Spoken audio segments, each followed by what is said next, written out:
no beginning, no end. Conquer anger by love, Buddhism.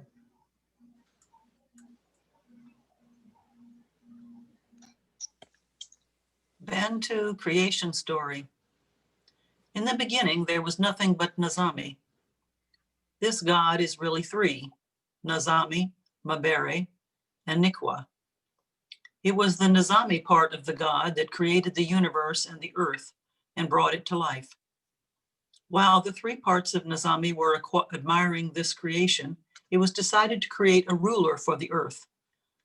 So was created the elephant, the leopard, and the monkey. But it was decided that something better had to be created. Between the three of them, they made a new creature in their image and called him Pham, power, and told him to rule the earth. Before long, Pham became arrogant. He mistreated the animals and stopped worshiping Nazami. Nazami, angered, brought forth thunder and lightning and destroyed everything that was, except Pham, who had been promised immortality. Nazami, in his three aspects, decided to renew the earth and try again. He applied a new layer of earth to the planet, and a tree grew upon it. The tree dropped seeds, which grew into more trees. Leaves that dropped from them into the water became fish. Those that dropped on land became animals. The old parched earth still lies below this new one, and if one digs deep enough, it can be found in the form of coal. Nazami made a new man, one who would know death, and called him Sakumi. Sakumi fashioned a woman, Magambwe, from a tree. These people were made with both the Nagul, body, and Nasim, soul. Nasim gives life to Nagul. When Nagul dies, Nasim lives on. Traditional African story.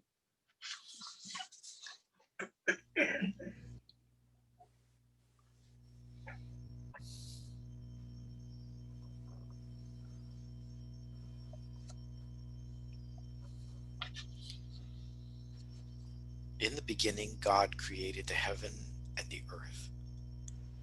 And the earth was without form and void, and darkness was upon the face of the deep.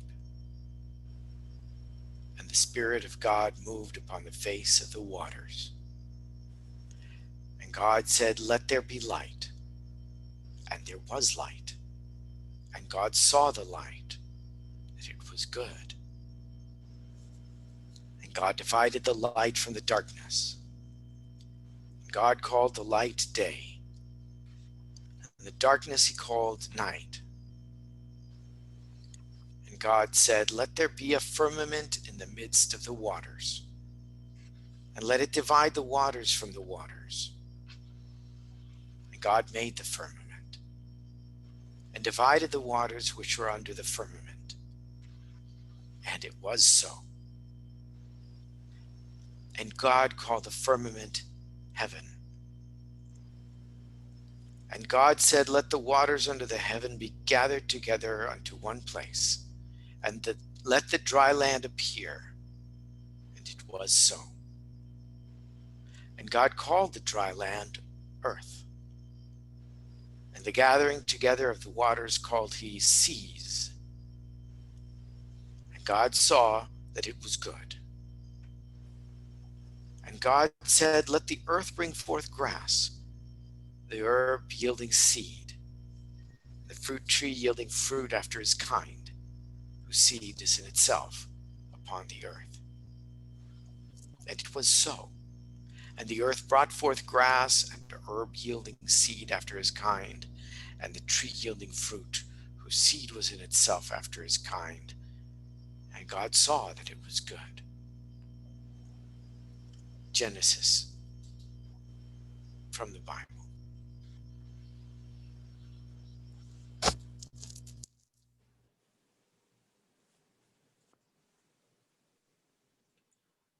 Before the soul is given residence in the body of a child about to be born, the kernel of the body is brought to the heavenly tribunal, where it receives its fate. Whether the child will enjoy riches or poverty, whether it will be male or female, heroic or cowardly, tall or short, handsome or homely, fat or thin, respected or ignored. One thing, however, is not subject to predestination, namely whether the child will be good or bad, since it must have freedom of will. A soul is given residence despite any protestations in the body to be born. It is given over to an angel who endows it with the capacity of learning the whole Torah and of performing all the mitzvot. It is taken to paradise, and the angel says, "These were souls with bodies like yours, and because they did well in life, they are now enjoying their reward." Next, it is taken to Gehenna, and the angel declares, "These were like you, and they did evil. Do not imitate them." Then the soul is returned to the womb. Judaism.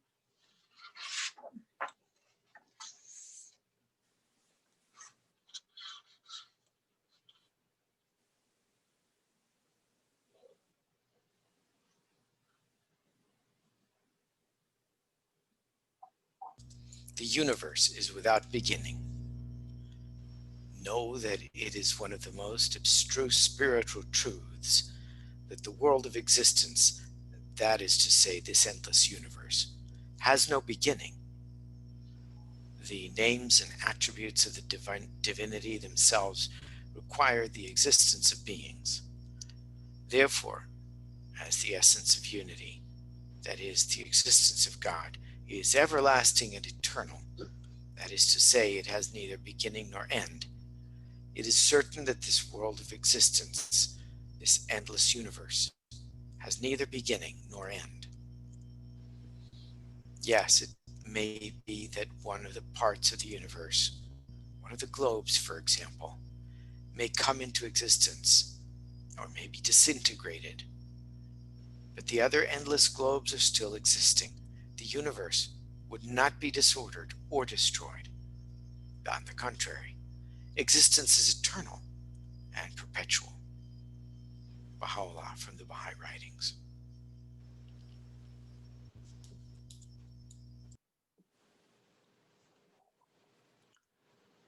Lo, I am with you always means that when you look for God, God is in the look of your eyes, in the thought of looking nearer to you than yourself. There is no need to go outside. Be melting snow. Wash yourself. A white flower grows in the quietness. Let your tongue become that flower. Jalaluddin Rumi, Sufi Meditation.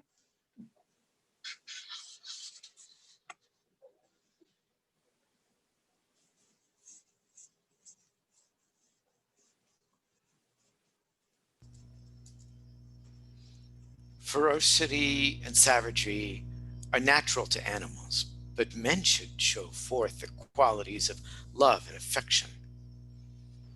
God sent all his prophets into the world with one aim, to sow in the hearts of men love and goodwill.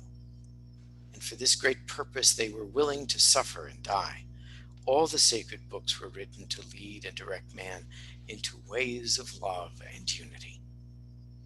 And yet, in spite of all this, we have the sad spectacle of war and bloodshed in our midst. When we look in the pages of history, past and present, we see the black earth reddened by human blood. Men kill each other like the savage wolves and forget the laws of love and tolerance. Now this luminous age has come, bringing with it wonderful civilization, material progress. Men's intellects have widened, their perceptions have grown, but alas, in spite of all this, fresh blood is being spilt day by day. And this all shows that the material progress alone does not tend to uplift man. On the contrary, the more he becomes immersed in material progress, the more does his spirituality become obscured. I want to make you understand that material progress and spiritual progress are two very different things, and that only if material progress goes hand in hand with spirituality can any real progress come about and the most great peace reign in the world. Abdul Baha from the Baha'i Writings.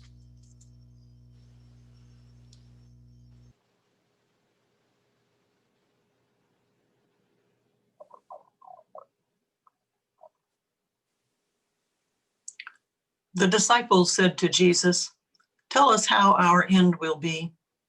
Jesus said, "Have you discovered then the beginning that you look for the end?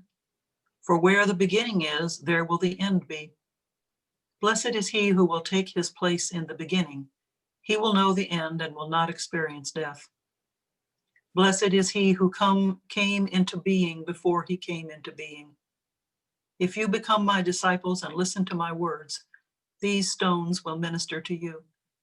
For there are 5 trees for you in paradise, which remain undisturbed summer and winter, and whose leaves do not fall. Whoever becomes acquainted with them will not experience death." The Nag Hammadi Library, the Gospel of Thomas.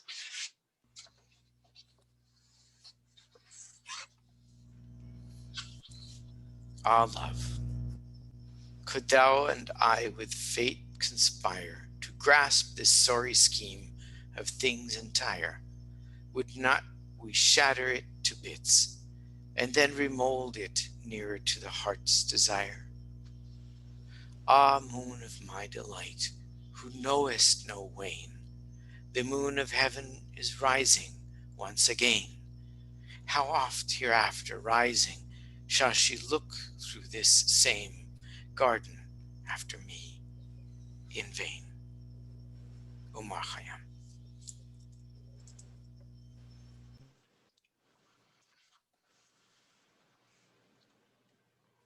Be happy, be happy.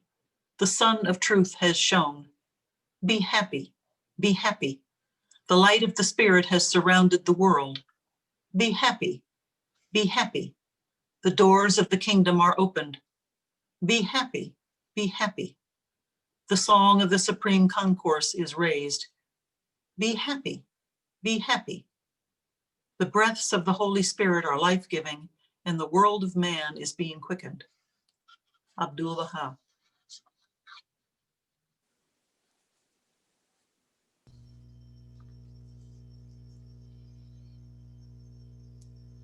We return thanks.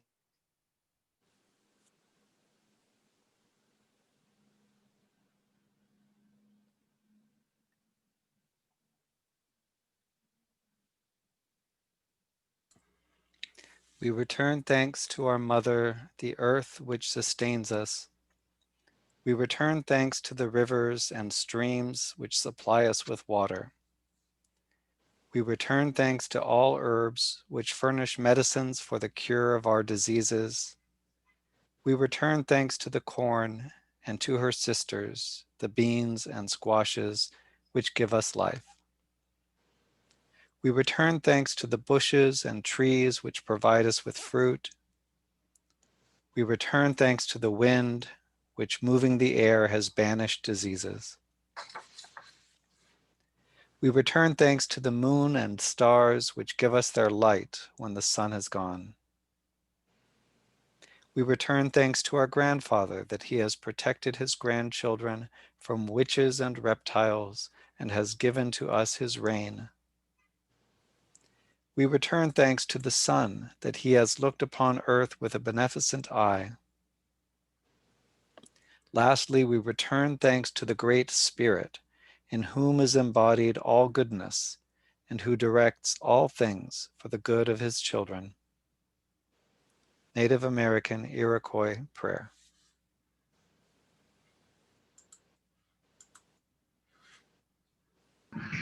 I thank you, Lord, for knowing me better than I know myself.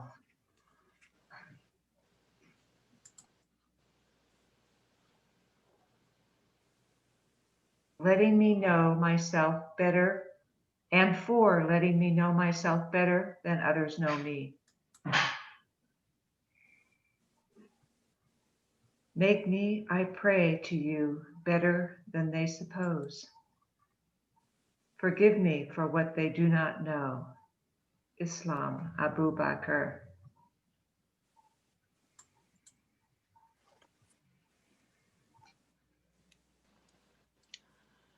Love and time. Once upon a time, there was an island where all the feelings lived: happiness, sadness, knowledge, and all of the others, including love. One day it was announced to the Feelings that the island would sink. So all constructed boats and left, except for Love. Love was the only one who stayed. Love wanted to hold out until the last possible moment. When the island had almost sunk, Love decided to ask for help. Richness was passing by Love in a grand boat. Love said, "Richness, can you take me with you?" Richness answered, "No, I can't. There is a lot of gold and silver in my boat. There is no place here for you." Love decided to ask Vanity, who was also passing by in a beautiful vessel. "Vanity, please help me." "I can't help you, Love. You are all wet and might damage my boat." Vanity answered. Sadness was close by, so Love answered, "Sadness, let me go with you." "Oh, Love, I am so sad that I need to be by myself." Happiness passed by Love too, but she was so happy that she did not even hear when Love called her. Suddenly there was a voice. "Come, Love, I will take you." It was an elder. So blessed and overjoyed, Love even forgot to ask the elder where they were going. When they arrived at dry land, the elder went on her own way. Realizing how much was owed the elder, Love asked Knowledge, another elder, "Who helped me?" "It was Time," Knowledge answered. "Time?" asked Love. "But why did Time help me?" Knowledge smiled with deep wisdom and answered, "Because only Time is capable of understanding how valuable love is." An Indian story.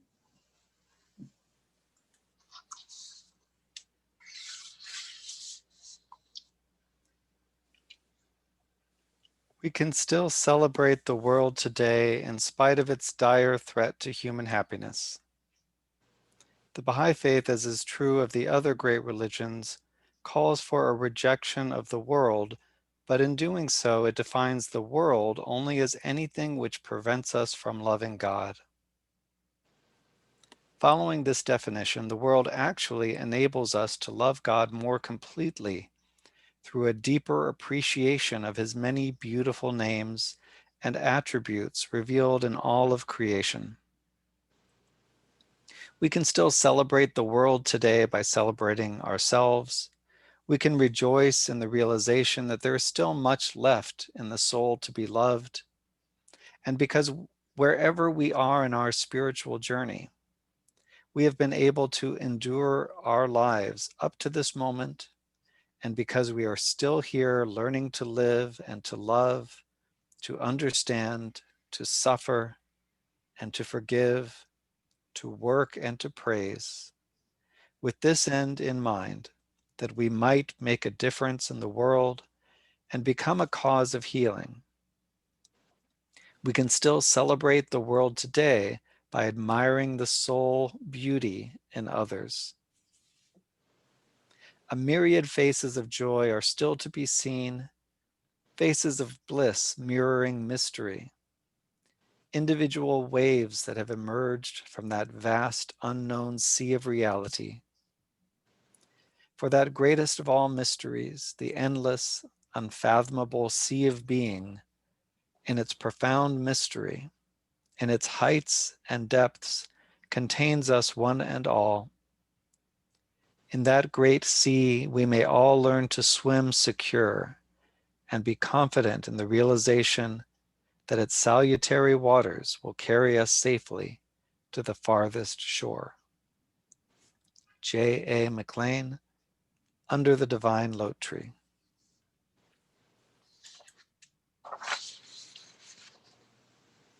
Life is short, and we do not have much time for gladdening the hearts of those who are traveling the dark way with us. Oh, be swift to love, make haste to be kind. Henri F. Amiel, Journal.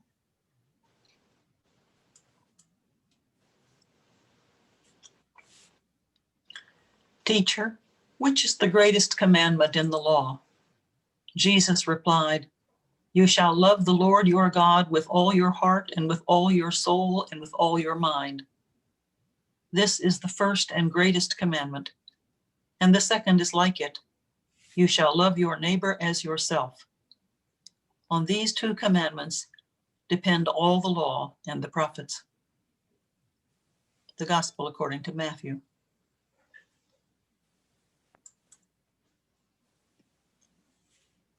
A drop of the billowing ocean of his endless mercy hath adorned all creation with the ornament of existence, and a breath, wafted from his peerless paradise, hath invested all things with the robe of his sanctity and glory. A sprinkling from the unfathomed deep of his sovereign and all-pervasive will hath out of utter nothingness called into being a creation which is infinite in its range and deathless in its duration. The wonders of his bounty can never cease, and the stream of his merciful grace can never be arrested. The process of his creation hath had no beginning and can have no end. Baha'u'llah.